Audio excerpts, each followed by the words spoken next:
حضور کیا دنیا کسی بڑے مالی بحران کی طرف جا رہی ہے؟ کیونکہ یہ تو بات بہت زیادہ بڑھ چکی ہے.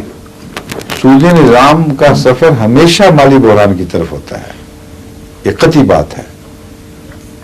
اور اس مالی بحران کے بالآخر بم کی طرف پھٹنے کا موقع اس وقت پیش آتا ہے جبکہ دوسرے امکانات جو بیچ میں یہ استعمال کرتے ہیں اور وقتی طور پر اس دھماکے سے بچتے رہتے ہیں، وہ جب کنارے پر پہنچ جائیں، ختم ہو جائیں، پھر یہ مالی بحران جو ہیں یہ اچانک رنگی ہو کے سامنے آ جاتے ہیں. بے شمار انہوں نے ایک پیسے دینے ہیں کتابوں میں. سعودی عرب کا بھی کوئی پہاڑوں رقم ہوگی جو ان کے ذمہ ہے، وہ آگے اس کو استعمال کر کے کہیں اور چلا بیٹھے ہیں، کہیں جنوبی امریکہ کو قرض پہ دے بیٹھے ہیں.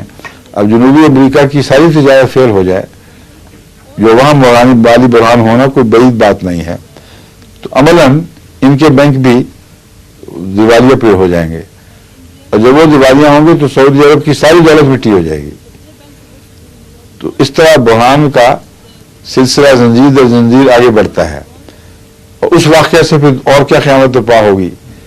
یہ ساری چیزیں ہیں جو اس وقت نظر سے مخفی ہیں، مگر ان کے اندر کی سطح میں بڑے بھاری دھماکوں کی تیاریاں ہو رہی ہیں. وہ نظام جو غیر صالح ہے اس نے بہرحال پھٹنا ہے. اس حقیقت کو کچھ دیر ٹالا تو جا سکتا ہے مگر اس سے نجات نہیں پائی جا سکتی.